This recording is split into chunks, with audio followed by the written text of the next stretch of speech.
नमस्कार दोस्तों, मैं हूं डॉक्टर महिपाल सिंह राठौड़ और पाथफाइंडर चैनल में आप सभी का बहुत बहुत स्वागत है। यूपीएससी प्रीलिम्स केवल 2 दिन दूर है और 28 तारीख को होने वाले इस 2023 के एग्जाम में हिस्ट्री के कुछ मोस्ट इंपॉर्टेंट टॉपिक्स जो मुझे लगता है कि आपको लास्ट मोमेंट पे रिवाइज करने चाहिए, क्योंकि हो सकता है कि आपका इन पर फोकस ना हो या फिर आपने इन्हें प्रॉपर्ली रिवाइज ना किया हो। वो टॉपिक मैं आपको इस वीडियो में बताने वाला हूं। So there are 27 topics, 27 headings हैं जो मैं आपको बताने वाला हूं। तो नंबर इतना इंपॉर्टेंट नहीं है, जो टॉपिक्स बता रहा हूं उन्हें जरूर नोट डाउन कर लीजिएगा, क्योंकि ये एग्जाम में पूछने की संभावना ज्यादा रहती है और जो करंट ट्रेंड रह रहा है, पिछले 3-4 सालों का जो ट्रेंड है, उसके अनुसार मैंने ये टॉपिक यहां पर आपको बताए हैं। तो पहला एंशिएंट हिस्ट्री से स्टार्ट करेंगे। एंशिएंट हिस्ट्री में Mauryan pillars are very important. जितने भी पिलर्स हैं, पिलर एडिक्ट्स हैं, minor and major rock edict हैं, उनको रिवाइज करके जाना। All the pillars and edict inscriptions are important. किसमें क्या बात कही गई है आपको पता होना चाहिए। Second would be Indus valley civilization की वो साइट जो न्यूज़ में रही है या इंडस वैली से रिलेटेड कोई भी नया रिसर्च आया है उसको जरूर रिवाइज करें। पिछले 2-3 सालों में कुछ रिसर्च आए हैं, उन पर मैंने भी वीडियोस बनाए। पाथफाइंडर चैनल पर आप सर्च करिए इंडस वैली महिपाल सर, आपको मिल जाएंगे, उन्हें जरूर पढ़िए। Third one would be Chola empire. देखिए कुछ समय पहले मूवीज भी आई हैं उस पर, चोल एम्पायर पे, और सेंगोल के कारण थोड़ा न्यूज में है। हालांकि सेंगोल इज वेरी लेटेस्ट, तो उसके कारण यूपीएससी पर इतना इंपैक्ट नहीं होगा, but still Chola empire is in news since the past 2 years. तो चोल एम्पायर की हिस्ट्री को अच्छे से पढ़िए और उसको भी रिवाइज करिए। राजाओं के नाम, उनका क्रोनोलॉजी, परांतक चोल कब आए थे, विजयालय कब आए थे, ये ज्यादा इंपॉर्टेंट है। क्लियर? और कॉन्क्वेस्ट, टेरिटरीज, ये सब तो है ही। Then we move on to the section कि जैसे गवर्नर या फिर प्रोविंस को क्या कह रहे हैं, सब यूनिट क्या कहला रहा है, अ ग्रुप ऑफ विलेजेस को क्या कह रहे हैं। तो ये ग्रुप ऑफ विलेजेस, डिस्ट्रिक्ट या स्टेट वाला जो क्लासिफिकेशन होता है, बेसिकली एडमिनिस्ट्रेटिव टेरिटरी कैसे गवर्न हो रही है, उसके अलग अलग नाम होते हैं। मौर्यन एम्पायर में, गुप्ता एम्पायर में, उनको अच्छे से याद करिए। चोल एम्पायर वाले भी, ये 3 तो आपको करने ही हैं। ठीक है, राष्ट्रकूट वाले अगर आपको याद नहीं रहते तो चल जाएगा, लेकिन कम से कम चोल, गुप्ता और मौर्यन, इनको भूलना मत। याद रख सको तो शातवाहन को भी कर लेना। देन एंशिएंट के बाद मैं मिडीवल पे आता हूं। मुझे लगता है ये एंशिएंट में इंपॉर्टेंट टॉपिक्स हैं। मिडीवल में भी वैसे तो पूरी हिस्ट्री पढ़नी होती है, बट जो इंपॉर्टेंट मुझे लग रहा है उन पर आप ध्यान दीजिएगा।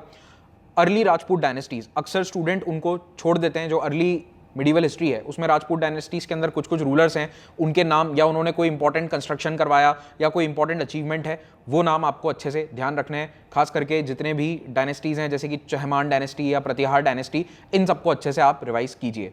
Then next would be the सल्तनत एडमिनिस्ट्रेशन। सल्तनत एडमिनिस्ट्रेशन बहुत ही कॉमन टॉपिक है, हर जगह पढ़ाया जाता है, फिर भी हर बार उससे आप लोग सवाल गलत करते हैं, कई एस्पिरेंट्स करते हैं, नॉट एवरीवन।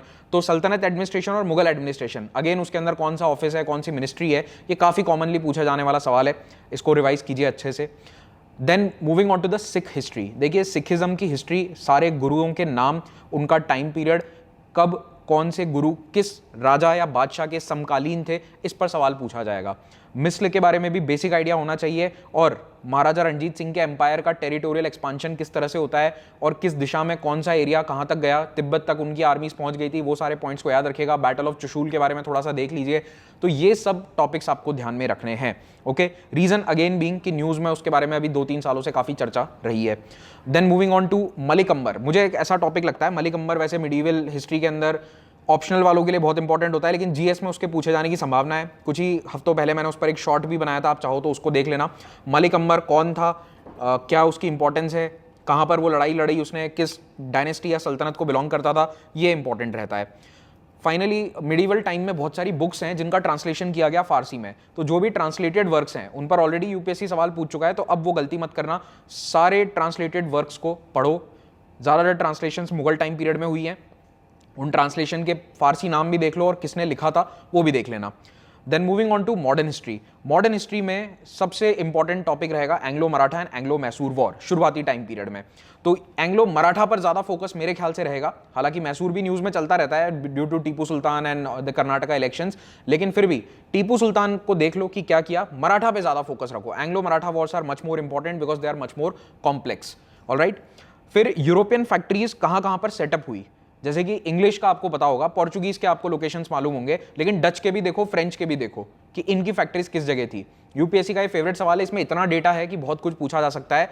तो आपको एक मैप मिल जाएगा, मेरे लेक्चर्स में मैंने कई जगह वो मैप यूज किया है जिसमें सारी फैक्ट्रीज आपको नजर आ रही हैं। ठीक है, आप विकिपीडिया पे जाएंगे तो भी आपको मिल जाएगा। पोर्चुगीज वाला पेज आप खोल लेना विकिपीडिया पे, वहां पर वो मैप बनाया हुआ है और बहुत ही अच्छा मैप है, उसको देख लेना कि किसकी टेरिटरीज या किसकी फैक्ट्रीज कहां पर थी। देन 1857 में कैरेक्टर्स कौन कौन है और कौन कहाँ पर था, कि कुंवर सिंह कहाँ पर लड़ रहे हैं, किस जगह से आते हैं, रानी ऑफ झांसी जो है उनकी डेथ कहाँ पर होती है, कौन सी लड़ाई उन्होंने लड़ी, तात्या तोपे का कहाँ कहाँ पर योगदान है, किस किस को यूनाइट करने की कोशिश करी, वो चीज़ें आप ध्यान दीजिए। वो रीजंस वगैरह तो कॉमन टॉपिक हैं, उस पर मैं रिपीट नहीं करने वाला हूँ, वो मेंस के लिए ज़्यादा इंपॉर्टेंट रहते हैं, लेकिन जो कैरेक्टर्स हैं 1857 के, they are very very important. Next is the British administrative structure. British administration में जितने भी एक्ट आते हैं वो इंपॉर्टेंट हैं, उनके साथ साथ कुछ पैरेलल में जो एडमिनिस्ट्रेटिव चेंजेस हुए, फॉर एग्जांपल प्रेस एक्ट। तो बहुत सारे प्रेस एक्ट आए और किसी गवर्नर ने प्रेस को दबाया, किसी ने प्रेस को बहुत खुली छूट दे दी। तो मेटकाफ ने क्या किया, या फिर लेट्स से कि लिटन ने क्या किया, रिपन ने क्या किया, ये सभी आपको पता होना चाहिए। किसने प्रेस को आज़ाद किया और किसने प्रेस को दबाया, ये कॉलम में लिख लो कि लिबरेटर ऑफ द प्रेस कौन कौन थे और प्रेस को रिस्ट्रिक्ट करने वाले कौन कौन से गवर्नर जनरल थे। Then local government is an important topic जो ऑफन ओवरलुक्ड है, उस पर सवाल मुझे लगता है कि आने की संभावना है, इस साल नहीं तो अगले साल आएगा, कि मेयो ने क्या किया, रिपन ने क्या किया, कर्जन ने क्या किया, लोकल गवर्नमेंट को किसने क्या बढ़ावा दिया। तो प्रेस और local government, these are two very important topics. Social reform movements देखिए सारे इंपॉर्टेंट हैं, तो इसलिए उसमें मैं ज़्यादा डिटेल में नहीं जा रहा, लेकिन ट्रेंड ये है कि other religions apart from Hinduism, उनके सोशल रिफॉर्मर ज़्यादा पूछे जा रहे हैं, तो उनको अच्छे से पढ़ लीजिए। सिखिज्म, पारसी, मुस्लिम, इन धर्मों के जो भी रिफॉर्म मूवमेंट्स हैं वो आपको अच्छे से देखने हैं। अगला इंपॉर्टेंट टॉपिक है दरबार। कौन से दरबार की बात कर रहे हैं हम? 1858 का इलाहाबाद दरबार, 1877 का Delhi Durbar, then we have the 1911 Delhi Durbar. इस तरह के जो टॉपिक्स हैं, ये सारे चारों दरबार, कौन सा गवर्नर जनरल था, क्या इंपॉर्टेंट अनाउंसमेंट हुआ, इनको देख लीजिए। मैच द फॉलोइंग का बहुत अच्छा क्वेश्चन यहाँ पे बन सकता है। फिर गांधी जी वाले टाइम पीरियड पे आ जाते हैं सीधा, तो Gandhi in South Africa is an important topic, often overlooked. UPSC ने भी ज्यादा सवाल अभी तक नहीं पूछे हैं। तो गांधी जी के कौन से आश्रम कहाँ पर थे, दोनों किस शहर में थे, गांधी जी ने कौन कौन से आंदोलन वहां पर किए, मैंने मॉडर्न हिस्ट्री के लेक्चर्स में यूट्यूब पर डिटेल में वो पढ़ाया हुआ है, उसको जरूर देख लेना, पूरा एक वीडियो उस पर बनाया रखा है। देन कर्जन्स रिफॉर्म, कर्जन ने बहुत सारे एडमिनिस्ट्रेटिव रिफॉर्म किए, सभी इंपॉर्टेंट है। डलहौजी ने भी किए थे, लेकिन डलहौजी वालों पर सवाल पूछा जा चुका है, काफी सवाल आ चुके हैं डलहौजी पर, कर्जन पर आने की संभावना मुझे ज्यादा लगती है। होम रूल लीग, दोनों में क्या डिफरेंस था, कौन किसे लीड कर रहा है, किस एरिया में कौन सी होम रूल लीग ज्यादा एक्टिव है, उस पर ध्यान दीजिए। Tilak is a very important character I feel for the next 1 और 2 ईयर्स। कारण क्या है कि तिलक पर अभी काफी चर्चाएं चल रही है, ठीक है। एकेडमिकली तिलक के करियर को या तिलक के पॉलिटिकल हिस्ट्री को काफ़ी एनालाइज किया जा रहा है, उस पर बहुत सारे राइट अप्स या फिर ऐसे रिसर्च पेपर्स जो हैं वो आ रहे हैं। तो इसीलिए तिलक के जीवन के बारे में कुछ बेसिक बातें आपको पता होनी चाहिए। तो बाल गंगाधर तिलक कौन से ऑर्गेनाइजेशन थे, उनके कौन से अखबार थे, क्या उनका करियर रहा पॉलिटिकली, कांग्रेस के कौन से सेशंस में उनकी इंपॉर्टेंट है, इस तरह के सारे पॉइंट्स आप ध्यान रखिए। फिर नॉन कॉपरेशन मूवमेंट के बाद वाला जो टाइम पीरियड है, उसमें वो प्रो चेंजर और नो चेंजर वाला कॉन्सेप्ट अच्छे से कवर करिए।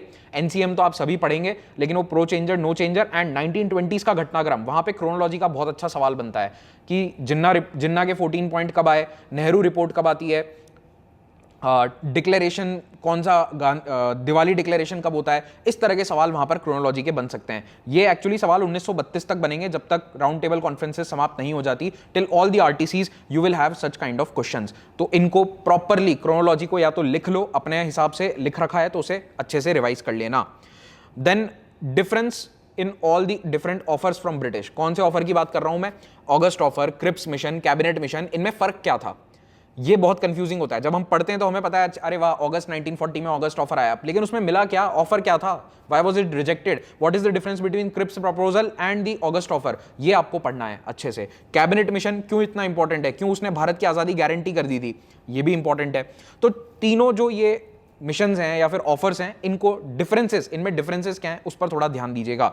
फिर देखिए 1945 से 47 के बीच में बहुत छोटे छोटे घटनाएं हो रही हैं, छोटी मतलब हमारे लिए किताबों में छोटी हैं, वैसे उनका इंपैक्ट बहुत बड़ा था। फॉर एग्जांपल रिन म्यूटिनी कब होती है, आईएनए के ट्रायल्स कब चलते हैं, दोनों की क्रोनोलॉजी कहाँ पर ओवरलैप हो रही है, माउंट बैटन का भारत में आगमन कब होता है, माउंट बैटन ने अपना डिकी बर्ड प्लान कब अनाउंस किया या नहीं किया, ये क्रोनोलॉजी 46-47 वाले इवेंट्स की आपको अच्छे से देखनी है। तो मेरे अनुसार ये कुछ इंपॉर्टेंट टॉपिक्स हैं, ऐसा नहीं है कि दूसरे जिनका नाम नहीं लिया वो नहीं पढ़ने हैं, जो पढ़ाते समय आपको बोलते हैं कि ये इंपॉर्टेंट है वो तो है ही इंपॉर्टेंट, उसके अलावा ये ओवरलुक्ड पार्ट है जो थोड़ा सा चमका रहे हैं, हम आपको पॉलिश कर रहे हैं, ये पॉलिशिंग कर लोगे तो आपका पूरा पेपर अच्छे से हो जाएगा, ठीक है।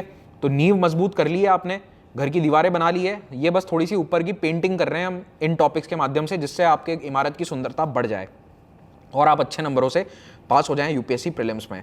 All the best for the examination, see you after the exam.